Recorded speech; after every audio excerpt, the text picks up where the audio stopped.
in the squadron. They called him Bullets, but we call him Greg Kelly. Greg Kelly is on the air on the Red Apple Podcast Network. Well, as Chris Farley said in Tommy Boy, I've seen a lot of stuff, but that was awesome. Oh, man. Dr. Fauci and some of the greatest minds in America, wonderful public servants, grilling him. Yeah, I know, the Fifth Amendment, all that stuff, but it was, you learn so much from the body language of that man. He is guilty. He is ashamed. He is sad. He almost was crying. He was almost, his conscience is eating at him. It's all coming out. It's all coming out. Everything secret is becoming known. All of his little games, all of his lies, all of his greed, all of his fame, whorishness, whatever. Everybody can see it now. Everybody. And I guess everybody will see everything at some point. It says that in the Bible. Oh, boy. It really was astonishing. I give tremendous credit to some superstar senators and some you may not have heard of. I thought Senator Moody, a female from Florida, newly appointed to the job, was fabulous, reminding everybody that we work for the American people, not the other way around. If you look at Fauci's book here, he has contempt for the people. He has contempt for those elected. Rick Scott was stellar. Josh Hawley. And, they're not just, it's dramatic, but I'm learning things. I'm learning things every step of the way. I did not know that he was trying to get a great big fat grant, actually rather an award, that there are these crazy awards floating around the federal government that you can apply for. He applied for and won like $1 million in cash prizes. Like COVID was some sort of big game show for him. I just thought it was magnificent. And America was served today. I don't know what the hell's going to happen to Fauci. He looked, I don't know. Look, I don't want anybody to harm themselves. I would love it if he were in prison, but he just looked like, his attorney was a fool. They tried to blow up the whole thing. All right, but as juicy as that was, and we will get to it, juicy and informative. All right, totally informative. Well, actually, let's get right to it. I wanted to do something on Mamdani. About 15 people have told me about this Michael Goodwin piece in the Post, and it is spot on. But do me a favor. We got a good chunk between Senator Rick Scott of Florida, Republican, and Anthony Fauci. Fauci will not answer any questions. We know the truth. We know he paid for that gain-of-function research. He arranged for it. We paid for it. He laundered the money. We were paying for gain-of-function research in the Wuhan lab. When the COVID came out, he lied, said it was from the wet market downtown, right? That delicatessen, that crazy delicatessen. It's coming from there. And if it's coming from there, it's not coming from the Wuhan lab. He didn't want anybody looking around the Wuhan lab because we, bloody hell, through the NIH created this damn thing. It is incredible. Why the hell would we be paying the Chinese and actually assisting them? Did you hear the part about embryos and baby parts and mice that we were sending in the mail to China? It's all sick and disgusting. It really is. But this was a glorious day. I'm fascinated by his body language. Like, what does that mean? Look at his... I think I know shame when I see it. I saw shame.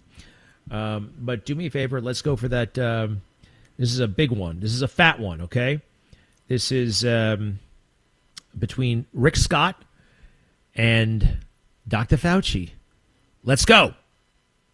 So let's start with the use of personal Gmail accounts in Dave Moran's relationship with Peter Daszak.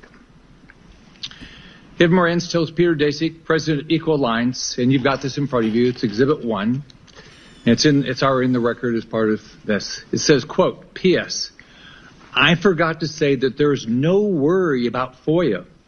I can either send stuff to Tony on his private Gmail or hand it to him at work or at his house.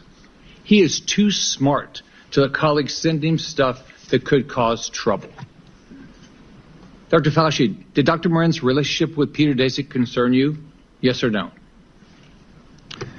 On the advice of counsel, I respectfully decline to answer based upon my rights under the Fifth Amendment to the Constitution. Did Dave Morantz ever bring documents to your house? On the advice of counsel, I respectfully decline to answer based upon my rights under the Fifth Amendment to the Constitution. Did you ever receive a text about your work at NIAID to your personal cell phone? On the advice of counsel, I respectfully decline to answer based upon my rights under the Fifth Amendment to the Constitution.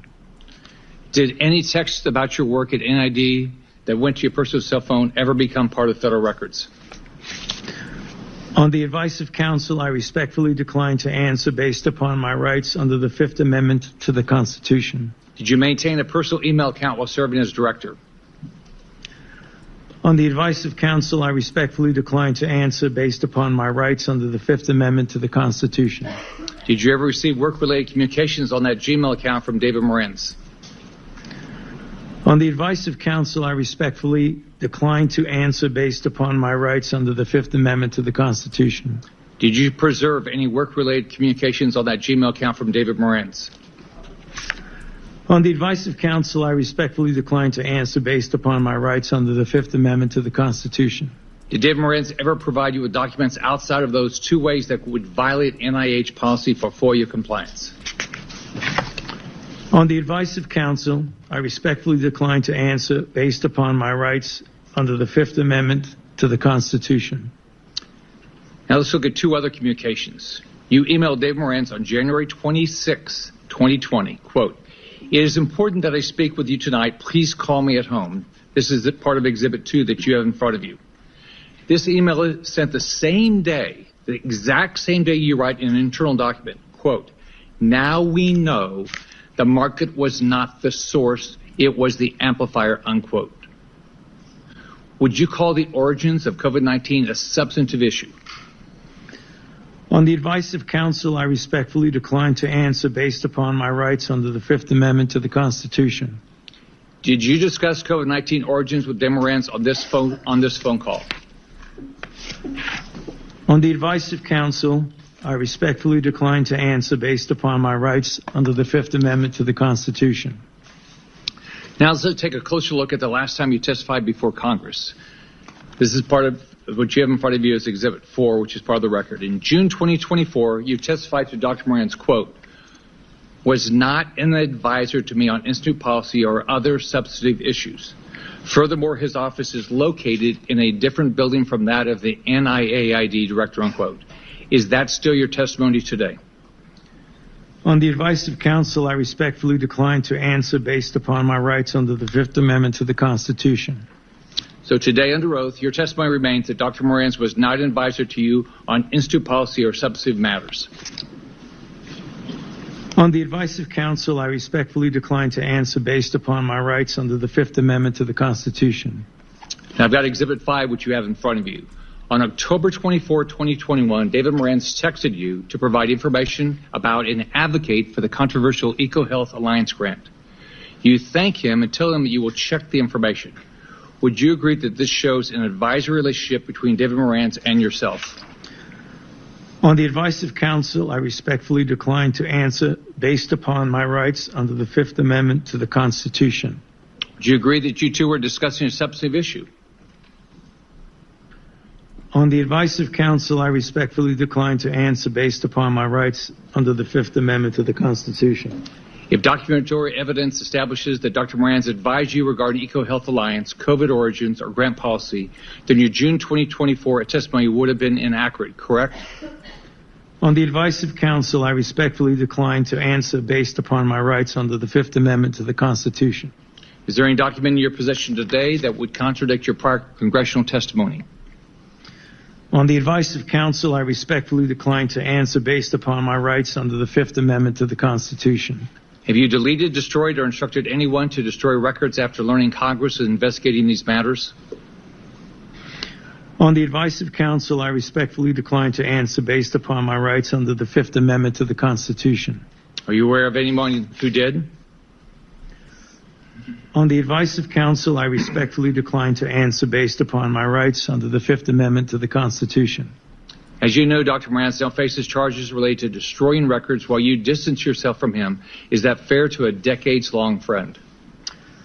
On the advice of counsel, I respectfully decline to answer based upon my rights under the Fifth Amendment to the Constitution. When is the last time you spoke to him?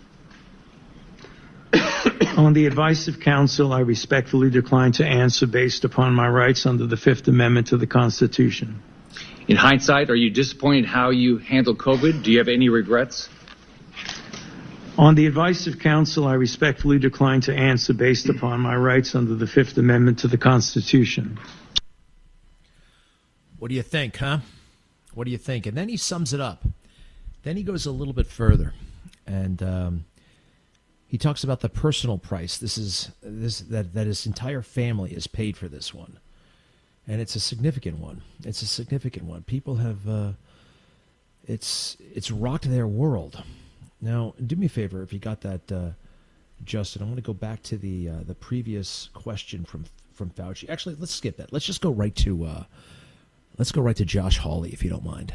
All right, Josh Hawley, another superstar. Go ahead. Thank you, Mr. Chairman. Well, nothing says honesty like taking the fifth, huh, Doc? Let's try something.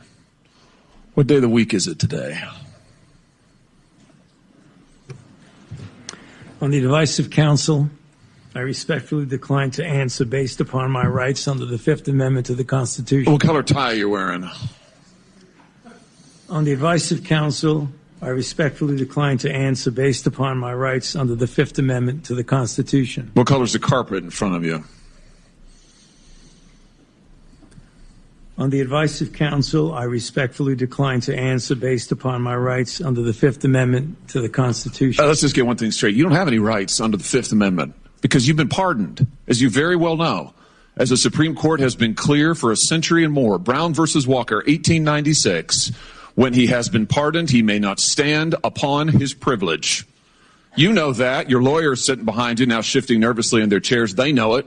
This isn't about the Constitution. This isn't about the law. This is about contempt. Contempt for this body and contempt for the American people. But I think I know why you're doing it. It's because you don't want to answer questions. It's because you did all kinds of terrible things. It's because during the pandemic you got rich, didn't you? You got rich while people were dying, hundreds of thousands of Americans, over 1 million in the end, and you were getting rich. And not only were you doing that, you were using federal employees with taxpayer money to apply for and solicit cash prizes for you personally. Cash prizes totaling over $1 million. You did all of that during the pandemic, didn't you? That's a question. On the advice of counsel, I respectfully decline to answer based upon my rights under the Fifth Amendment to the Constitution. That it? I want to go further. He actually outlines how he made all this crazy money, how he did this, that, and the other thing. It is and the body language is so awesome to behold. It is an amazing thing to see this guy doing what he's doing, and I just think back to all the stuff he said every step of the way. The warning signs were there all along. I found this little bad boy where here he is blaming Republicans just as a group. Republicans don't do what we tell them to do. Well, this is not how it works. That's how it works in an authoritarian country.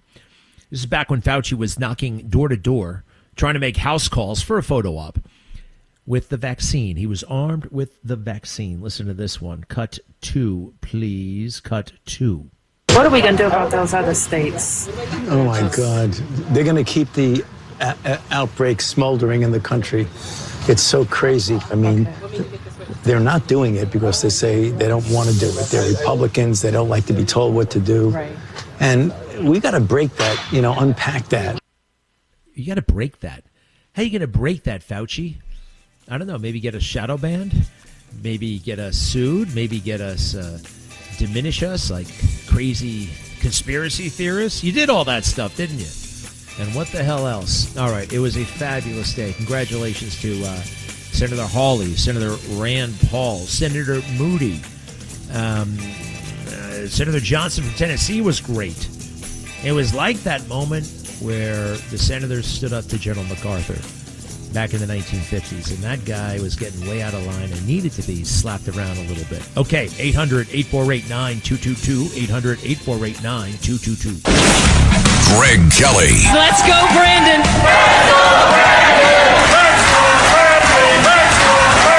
On the Red Apple Podcast Network.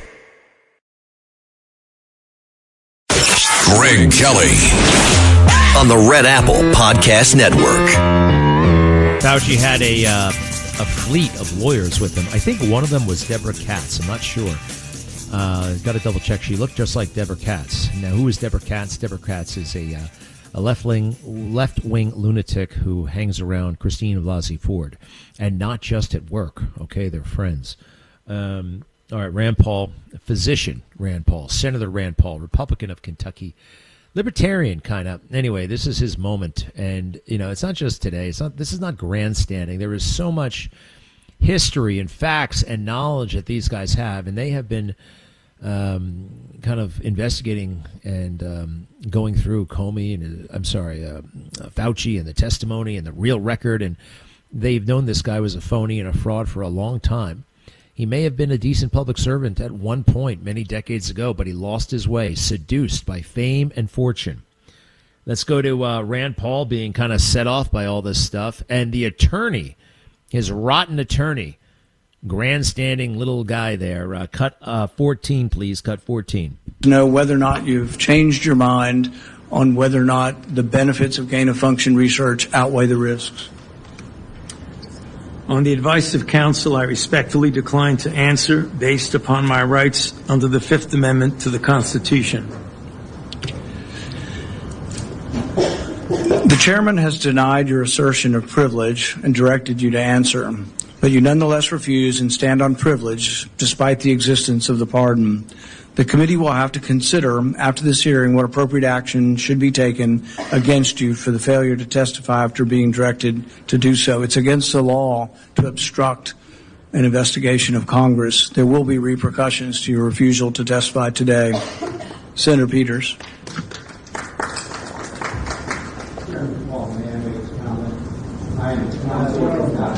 You're not recognized. You're not recognized.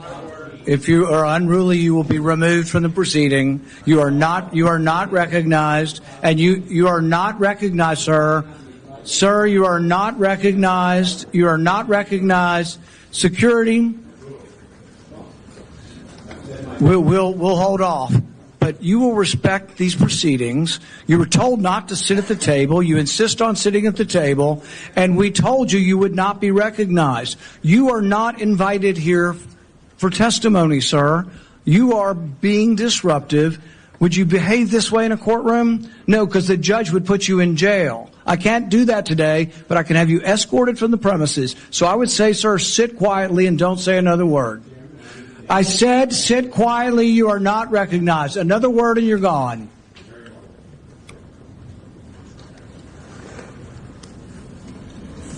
So, Mr. Chairman, I'd like to hear what the attorney has to say.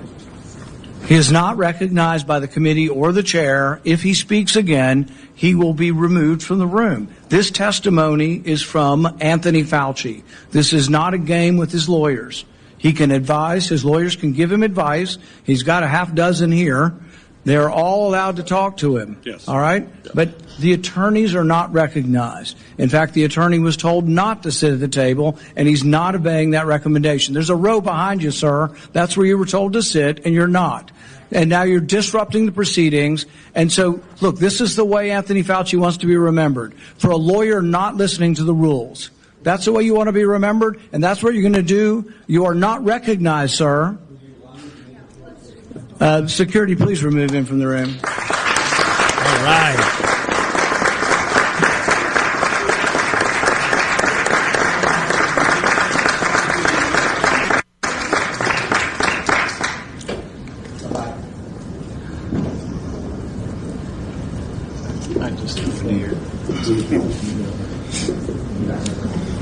Get him out. Get him out.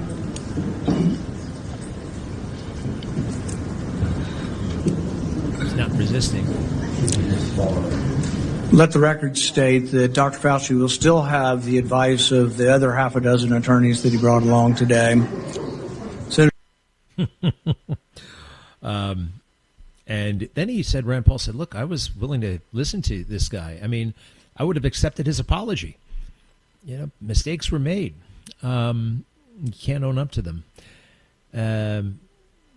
So we hear him say the Fifth Amendment about 111 times. Now, you're allowed to invoke your Fifth Amendment, however, not when you have been pardoned. All of these questions are about the period covered by the pardon. And there's law going all the way back to the late 1800s. Once you accept a pardon, you are essentially absolved from any crimes under the pardon guidance and the specifications of the pardon. And it was for alleged offenses between 2014 and I think 2025. Fauci was desperate to get that pardon. But once you accept it, a couple of things. It's an admission of guilt. All right, that's according to the Supreme Court in the, I think, like 1919, sometime right around World War I, they came out with that. Fauci did not have to accept the pardon, by the way, but he desperately wanted it. And you are not then, you actually kind of renounce your Fifth Amendment privileges when the federal government asks you questions, because you can't technically incriminate yourself, because what you say cannot be used against you in a court of law. Isn't that fascinating? So, hey, he had a couple of guys, obviously, Democrats sticking up for him. And one of them was this character, Kim, Senator Kim from New Jersey. He recently, I guess he's filling Bob Menendez's seat, who's busy in prison right now. And he read this very obnoxious poem, and a lot of people invoke this poem. I can't stand this poem. It's by Teddy Roosevelt, and it's the Man in the Arena speech. And you're supposed to like it. It's regarded as a very beautiful, effective kind of, rah-rah poem. But if you really listen to it, it's not. It's a celebration of those in power. And they mock those who are not in power, essentially. They have disdain for those who are not in power. This is Senator Kim. What's his first name? Andy? Does anybody know? I'll find out. Democrat of New Jersey. Go ahead. I just want to end by just reading a portion of this, because I think it's important as we're thinking about how to be able to treat public servants through this country, to think through this. And in the words of Teddy Roosevelt saying, it's not the critic who counts, not the man who points out how the strong man stumbles or where the doer of deeds could have done them better. The credit belongs to the man who is actually in the arena, whose face is marred by dust and sweat and blood, who strive valiantly, who errs but comes short again and again, who spends himself in a worthy cause, who at the best knows in the end the triumphs of high achievement, and who at the worst, if he fails, at least he fails while daring greatly, so that his place shall never be with those cold and timid souls who neither know victory nor defeat. Thank you for your service, Dr. Fauci. I yield back. Those poor and timid souls, right? Oh, it's the man in the arena. The poor and timid souls who know neither victory nor defeat. Some people don't get off on, running for office and winning and losing in that respect.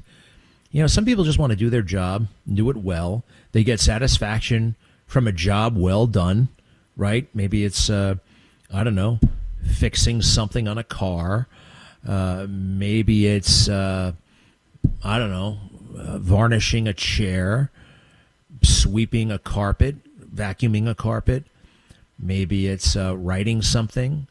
Not everything that one writes goes viral. Maybe it's just quiet satisfaction from providing for your family and raising children, or being with friends. There's no victory or defeat in being with friends and raising a family. I mean, every day is a struggle. There are highs and lows in everybody's life. But you see how the critic, by the way, nobody has it easy. All right. The critics, people come after the critics. People come after the.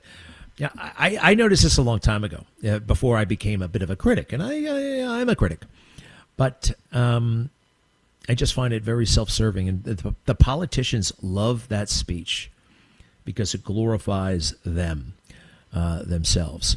800-848-9222, 800-848-9222. I would actually like to go through the second part here. This the second part of Josh Hawley when he really, really rips into him and enlightens us along the way about all the money. I did not realize that. Go ahead. You did all kinds of terrible things. It's because during the pandemic you got rich, didn't you?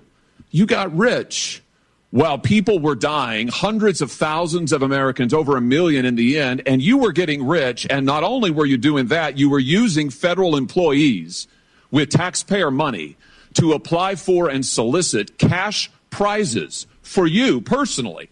Cash prizes totaling over $1 million. You did all of that during the pandemic, didn't you? That's a question. On the advice of counsel, I respectfully decline to answer based upon my rights under the Fifth Amendment to the Constitution. You remember Greg Folkers? Who was that? On the advice of counsel, I respectfully decline to answer based upon my rights under the Fifth Amendment to the Constitution. Your chief of staff is the answer. Do you remember Patricia Conrad? Who was that? On the advice of counsel, I respectfully decline to answer based upon my rights under the Fifth Amendment to the Constitution. She was your personal assistant. And what were these individuals doing in the depth of the pandemic in November of 2020 when millions of Americans were suffering from COVID? What were they doing? I tell you what they're doing. Folkers was on your behalf soliciting and gathering information for a cash award. Let's look at it. We've got his email right here, right over my shoulder. Folkers says, I'm working on this nomination for the Dan David Award for Fauci. We need to beef up the COVID part. Do you have language in the can that you could share that delineates how we responded in new ways to COVID? He sends this to multiple federal employees. What was the Dan David Award? Do you remember, Doc? On the advice of counsel, I respectfully decline to answer based upon my rights under the Fifth Amendment to the Constitution. It was a $900,000 cash award. $900,000 cash award.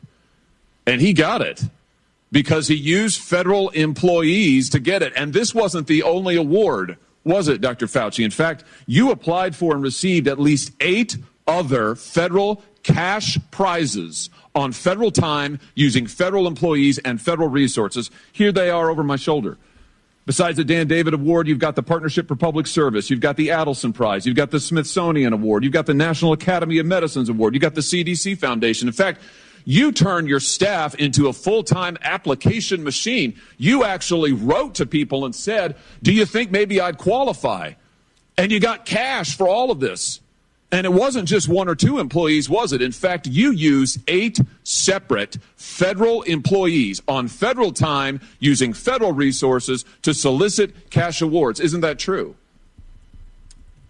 On the advice of counsel, I respectfully decline to answer based upon my rights under the Fifth Amendment to the Constitution. Here they are right over my shoulder. Here's all of them. The people that you use, federal employees, so that you could go and get cash money. And the most hilarious part is that you weren't content to even dragoon them into applying for all of these cash awards. You then had them go out to the ethics agencies and ethics watchdogs and demand that you be able to get the money. That's right. We've got it in your emails. Your staff and employees on federal time, using federal resources, being paid with federal dollars, are soliciting cash for you. And then they're turning around and saying to the agency, we don't want just an answer. We want to get to yes, because Fauci wants the money. He wants it. We want to get to yes, and yes takes time. This is your chief of staff again, using federal email to pressure the agency's own ethics people so that you could get money, so that you could get rich. And it violated the law, didn't it, Dr. Fauci? Didn't it? It violated the law, didn't it? It is a question. You can answer. Go ahead. On the advice of counsel. On the advice of counsel. On the advice of counsel, I'd rather not get into trouble. On the advice of counsel. Let's see if there's anything else that... I'm still going through it. It was... The body language was really something. Half the time he looked like Mr. Burns. You know, truly like Mr. Burns from The Simpsons. Anybody ever see that? Where Burns is... Well, Burns is a strange character, like an ogre, like a very rich guy, and he does this thing with his hands. The fingertips touch the fingertips. Very interesting to see. All right, I got to come back here local because I have gotten about 10 emails today about Michael Goodwin and how absolutely brilliant his piece is. Shall we? Michael Goodwin. Mamdani is carving out a historic path. An NYC mayor who hates the city, its people, and is trying to destroy both. Over its long history, New York City has had every kind of mayor under the sun. Most have been reasonably competent. Some have been bold and brilliant, and some turned out to be crooked to the core. But to my knowledge, Zoran Mamdani is in a class of one. He is the first mayor in modern times who appears to hate the city and many of the 8 million people who call it home. As he constantly makes clear, he is not here to fix things. He is here to smash the city as it is and build a socialist utopia in its place. A troubling result is that 7 months into his tenure, Mamdani remains in constant campaign mode. His appearances, public remarks, are aimed exclusively at his supporters here and his leftist outposts around America and the world. Governing in the broad public interest of the people who actually live in the city does not appear to be part of his plan. What does interest him is creating and seizing opportunities to keep his base fired up as he pursues the radical political and social agenda that carried him to City Hall last year. And he is a foe of the 9/11 families. He surely counts his class warfare approach as smart, but in fact he is squandering the opportunity to expand the goodwill he inevitably will need. It's a cliche, but true, that there never is a second chance to make a good first impression. The impression Mamdani is making to the unconverted is hugely negative. A glaring example is that many 9/11 families say they do not want the mayor to attend the 25th anniversary. No mayor has ever faced such a moment. Although the mayor speaks in platitudes about his goals of free this and that, his hatred of Israel is an obsession that is never far beneath the surface. The most recent of many examples is his decision to go public with his desire to arrest Prime Minister Benjamin Netanyahu if he sets foot in the 5 boroughs. When he spoke, the mayor already knew he had no authority to do that because the United States does not recognize the International Criminal Court, which indicted Netanyahu, as President Trump reminded him.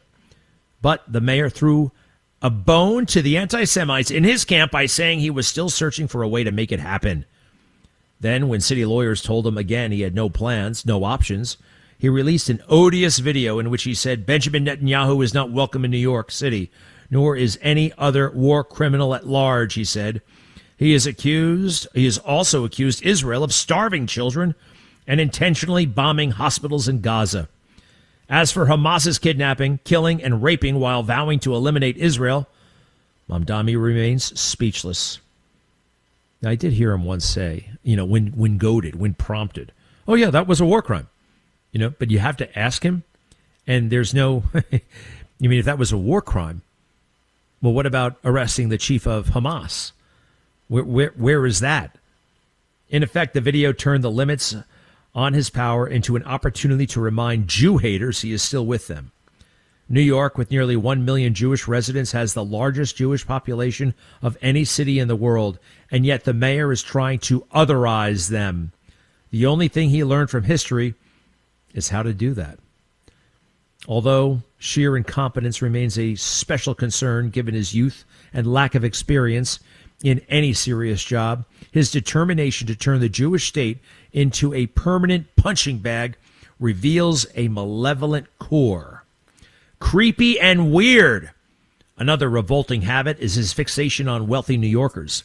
His video mocking Ken Griffin, the billionaire investor and hedge fund owner, was indeed creepy and weird, as Griffin said. Standing outside Griffin's Manhattan apartment and crowing about "we're going to tax the rich" is how the mayor celebrated the pied-à-terre tax Governor Hochul and lefty legislators gave him to fund his big spending plans and close the city's budget gaps. He has now flexed that taxing power again with the City Hall letter to nearly 1 million households threatening a huge surcharge if the occupants fail to prove the home is their primary residence. A friend who got one such letter, despite being a full-time resident in the house he has owned for about 40 years, sees it as especially mean-spirited. noting that the letter is tilted non-primary residence property surcharge. It demands all kinds of proof within 3 weeks from those who wish to apply for an exemption. In other words, you are guilty until you prove yourself innocent. My friend says the city already has the proof it needs in his tax returns, which show his home is his primary residence and he is a city resident. But still, he must prove he's not subject to the surcharge by submitting a raft of documents, some of which are 4 decades old. He adds that lawyers will have a field day helping people negotiate the minefield of demands and threats of huge surcharges. He also wonders if the bureaucratic exercise is at least partially designed to drive people out of the city by making it so onerous and expensive to stay.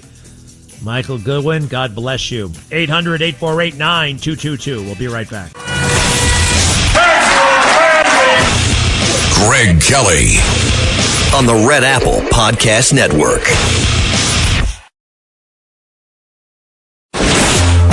Greg Kelly, entertaining and informative on the Red Apple Podcast Network.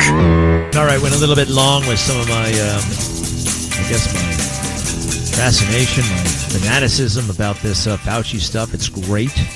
It's great. There's so much truth. I got my 450 pages of diary right in front of me, the diary of Anthony Fauci. I'm only about maybe 15% of the way. I know some people have gotten through. Now, some of it, a lot of it is cut and paste. He cut and paste like his press releases and stuff like that in there. He cut and paste some of his media schedule, transcripts from his media interviews. I haven't gotten to the part where Kim Kardashian is mentioned. Was he really pleased to meet Kim Kardashian? I mean, once you meet the Kardashians, you kind of know that fame means absolutely nothing. They're not the most impressive people in the world. It's also interesting that they don't sing, they don't dance, right? All they seem to do is make sex tapes with basketball players every now and then, and branding. Do we even have that TV show, The Kardashians, anymore? I don't think so. Anyway, they don't need it. They're rich. I don't resent them. Well, maybe a little bit. Maybe a little bit. When they came on the Good Day Show, oh my goodness gracious, the prep, they had security, they had advanced teams. It was like we were hosting the Pope. It was a little much for me. All right, so we have to make a quick pivot. I will come back at the top of the hour. Much more Fauci stuff. The Biden audio is also hot. And it is a disgrace that this is not getting more mainstream media pickup, this diary. Tonight you'll see it on the news, and they'll just pitch it as a Republican versus Democrat. You know, Republicans pounced. It'll just be a Republicans versus Democrat type thing tonight, and then they'll be over with it. This is a guy that, you know, they made household name famous for about 2 years, and he has just confessed to all kinds of things with his diary, lies, egomania, and they're ignoring it. They are so broken. But we know that, right? What did I say? It's like moving to the jungle and complaining about the humidity if you're going to complain about the media. We know they're stupid. We know they're broken. It's always going to be that way. We'll be right back. Thanks for listening to The Greg Kelly Show. You can hear The Greg Kelly Show weekdays at 12:15 on 77 WABC. If you like the podcast, share it with your friends and listen anytime at WABCRadio.com and download the WABC Radio app. Hit that subscribe button on all major podcast platforms. Plus, follow WABC on social on Instagram, TikTok, Facebook, and X. See you next time for a new episode so you never have to wonder. What the heck is going on here?